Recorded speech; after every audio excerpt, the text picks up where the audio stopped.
الحمد لله رب العالمين والعاقبة للمتقين والصلاة والسلام على نبيه الكريم أما بعد فأعوذ بالله من الشيطان الرجيم بسم الله الرحمن الرحيم يا أيها الذين آمنوا كتب عليكم الصيام كما كتب على الذين من قبلكم لعلكم تتقون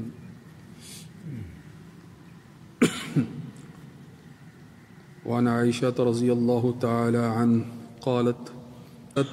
ما رأيت رسول الله صلى الله عليه وسلم استكمل صيام شهر قط إلا رمضان وما رأيته في شهر أكثر منه صياما في شعبان وقال في مقام آخر كان أحب الشهور إلى رسول الله صلى الله عليه وآله وسلم أن يصومه شعبان ثم يصله برمضان وقال الله تبارك وتعالى إن الله وملائكته يصلون على النبي يا أيها الذين آمنوا صلوا عليه وسلموا تسليما اللهم صل على سيدنا ومولانا محمد وعلى آله وأصحاب سيدنا ومولانا محمد وبارك وسلم علیہ۔ سامعین محترم،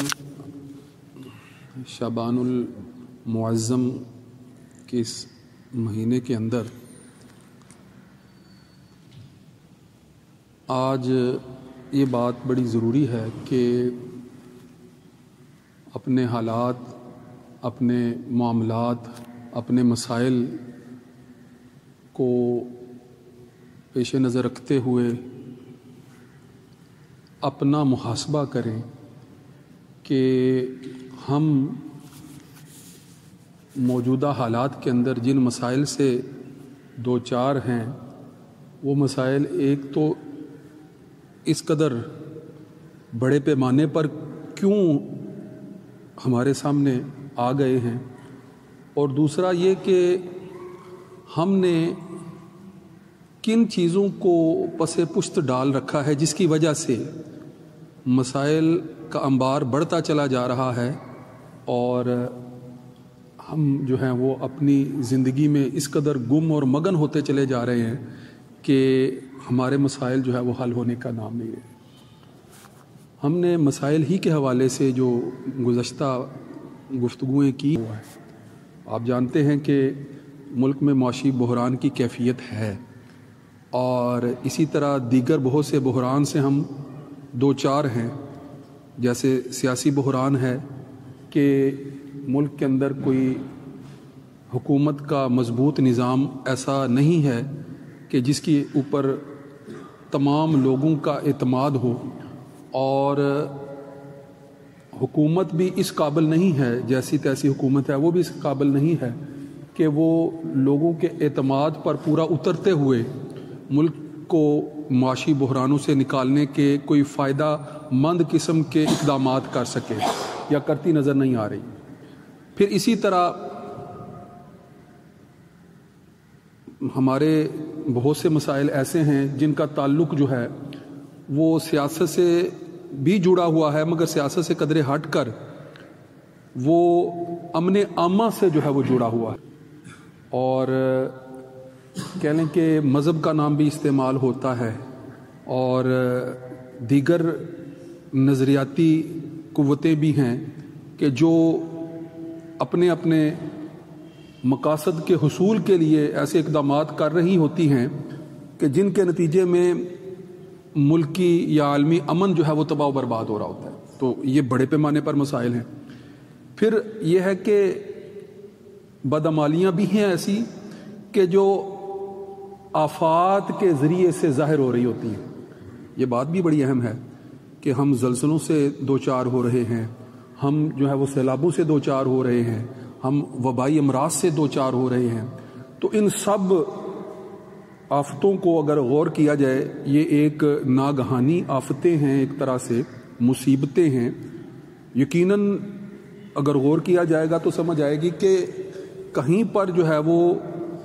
ہمارے ایسے اعمال ہیں کہ جن کی وجہ سے ہمیں جھنجھوڑا جا رہا ہے کہ ہم اپنی بدعمالیوں سے نکلیں،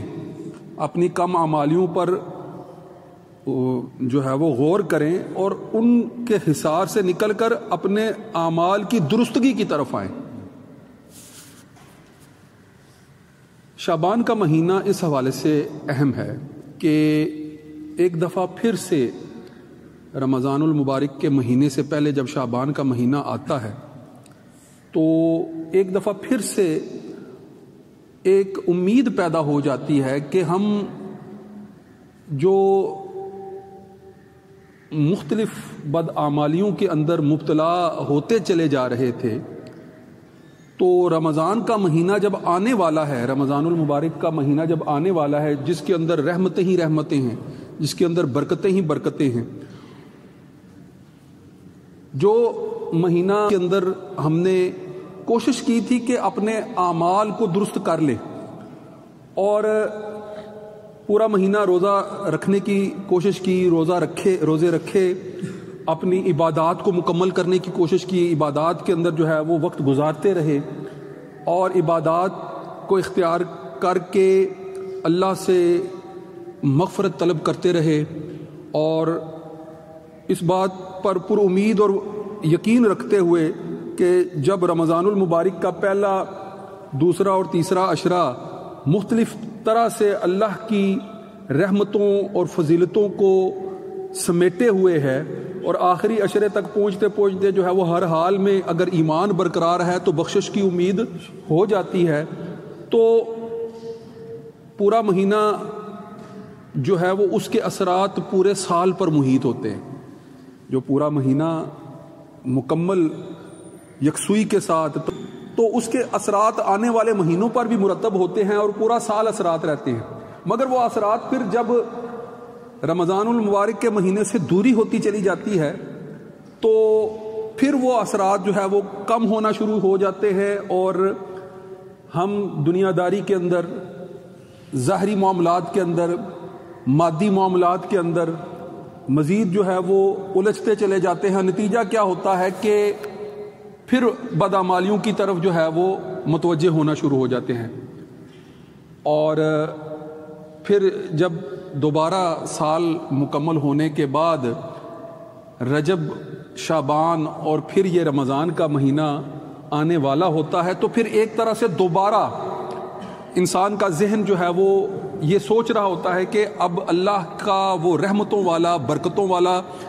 فضیلتوں والا مہینہ دوبارہ سے ہم پر سایہ فگن ہونے جا رہا ہے۔ دوبارہ سے جو ہے وہ ہم یہ سوچتا ہے کہ مجھے پھر جو ہے وہ اپنا محاسبہ کرتے ہوئے اپنے اعمال کی درستگی کی طرف کچھ اقدامات کرنے چاہیے۔ لہٰذا وہ کیا کرتا ہے، یہ یاد رکھے کہ اسلام جو ہے وہ ایک مکمل ضابطہ حیات ہے، مکمل نظام ہے، بڑا جامع،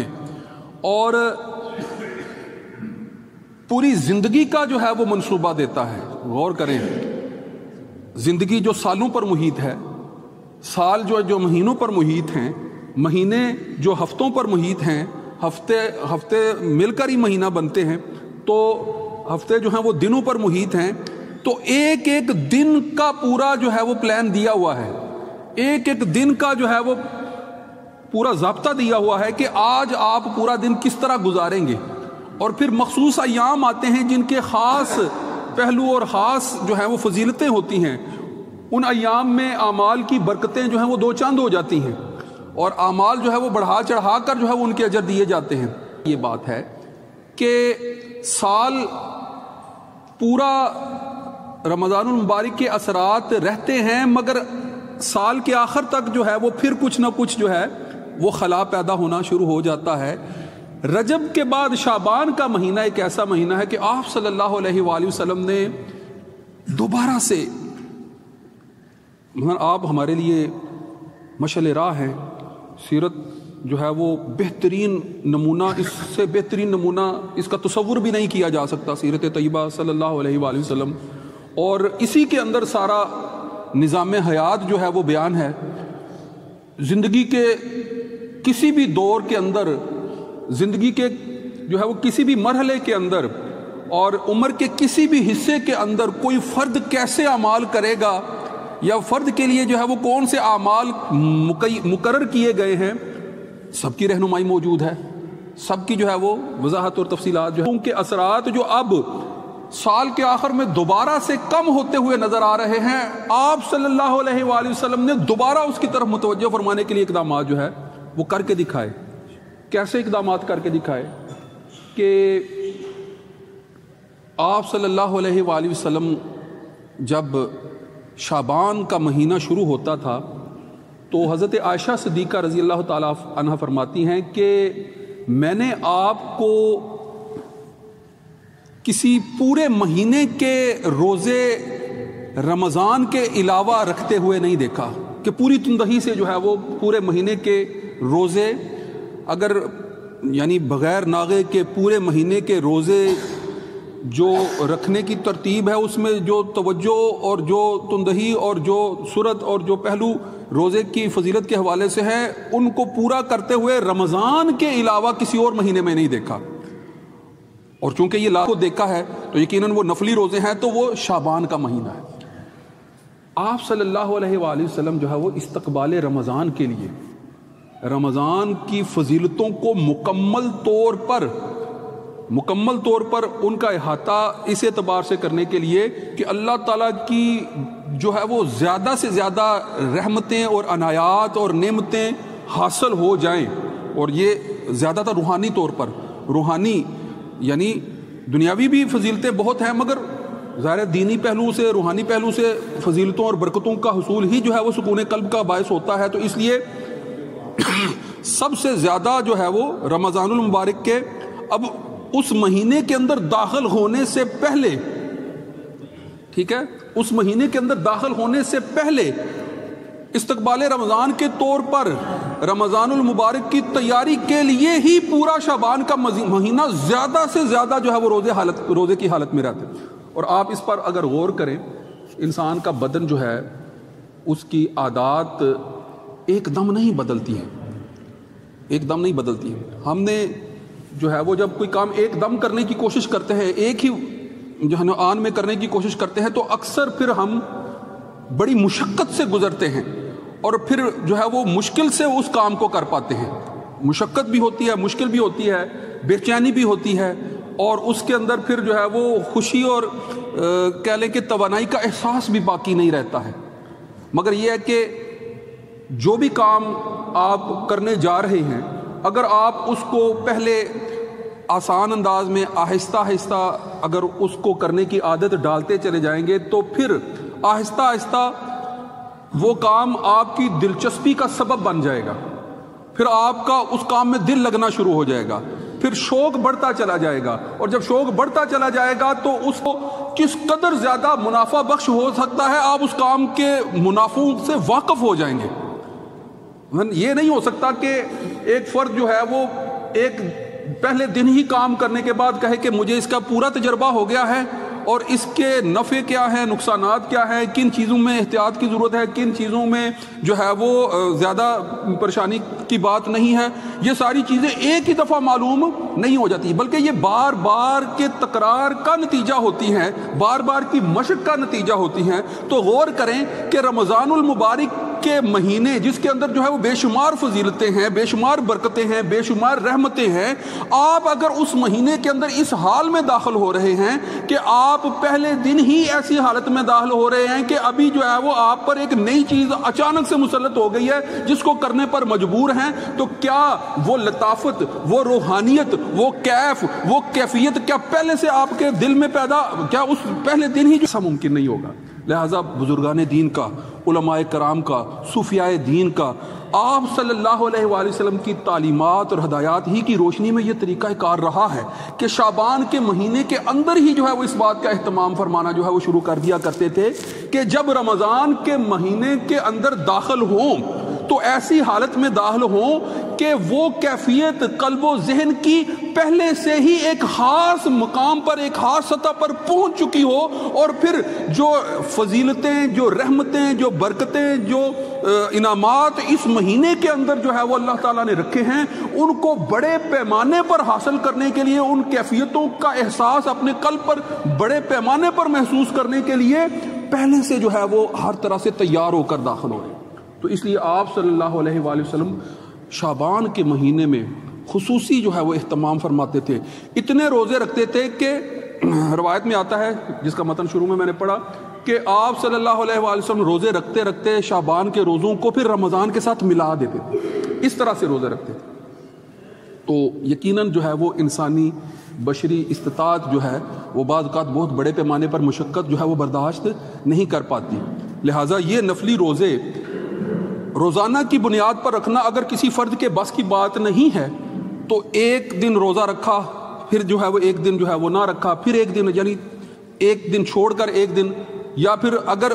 قوت طاقت ہمت ہے تو 3 دن مسلسل روزے رکھ دیے، پھر جو ہے وہ ایک دن جو ہے وہ وقفہ کر لیا، یا پھر بالخصوص جو ہے وہ آخری عشرے کے اکثر روزے رکھنے کی کوشش کی۔ مگر یہاں پر ایک اور روایت بھی ہے جس کے تحت جو ہے وہ آخری جو دن کا روزہ ہے اس سے جو ہے وہ اس کا وقفہ جو ہے وہ اس کو زیادہ مناسب جو ہے وہ قرار دیا گیا ہے کہ آخری جو شعبان کا دن ہے اس کا وقفہ کر لیا جائے، اور پھر جو ہے وہ تازہ دم ہو کر پہلے رمضان سے جو ہے وہ روزوں کو رکھنے کا جو ہے وہ اس اعتبار سے بھی بیان کر رہا ہوں۔ تسلسل تو گفتگو کا یہی تھا کہ ہمارے بے شمار جو اس وقت دنیاوی زندگی کے مسائل ہیں، جس میں معیشت کے مسائل ہیں، جس میں ہمارے جو ہے وہ ناگہانی آفتوں کے مسائل ہیں، جس میں ہمارے سیاسی مسائل ہیں، جس میں ہمارے جو ہے وہ بین الاقوامی کچھ پہلو ایسے ہیں کہ جس کی وجہ سے دنیا میں ہماری جو ہے وہ حیثیت جو ہے وہ زیادہ بہتر نظر نہیں آتی، ان جیسے مسائل ہیں، یا پھر اندرونی طور پر دہشت گردی کے جو بڑے مسائل ہیں، ان سب مسائل کے اندر ہم گھرے ہوئے ہیں، اس میں کوئی شک نہیں ہے۔ مگر یہ ہے کہ یہ چیز ہمیں اللہ کی عبادت سے، اللہ کے خوف سے، اللہ کی خشیت سے جو ہے وہ دور نہ کر دے، اور یقیناً یہ جان لیجئے گا کہ اسلامی نظام زندگی کے اندر، اسلامی نظام عبادات کے اندر ان سکین کے ساتھ آپ عبادات کے اندر جو ہے وہ اپنا اکثر وقت گزاریں، اور آپ جو ہے وہ بدی کے پہلوؤں کو جو ہے وہ ان سے کنارہ کشی اختیار کریں۔ اللہ تعالیٰ کا رحم، اللہ تعالیٰ کا فضل، اللہ کا کرم جو ہے وہ یقیناً جو ہے وہ آپ کے شامل حال ہوگا، اور جب آپ بہت سے ایسے پہلوؤں سے بچ جائیں گے کہ جن کی وجہ سے جو ہے وہ مصیبتیں جو ہے وہ کئی گنا بڑھ جاتی ہیں، یعنی وہ اعمال کہ جن اعمال کی وجہ سے جو ہے وہ معیشت خراب ہو رہی ہوتی ہے، جب اس سے رک رہے ہوں گے، بچ رہے ہوں گے، مجموعی طور پر جو ہے وہ عبادات کے اثرات آپ پر ہوں گے، آپ کے ارد گرد ان کے اثرات مرتب ہوں گے، یقیناً پورے معاشرے پر اور ہمارے سربراہ لوگوں پر ان کے اثرات مرتب ہوں گے، یقیناً جو ہے وہ پھر ایسے فیصلے کریں گے کہ جن کی وجہ سے ہم ان بحرانوں سے نکلیں گے۔ وآخر دعوانا الحمدللہ رب العالمین۔ سنتے ادا۔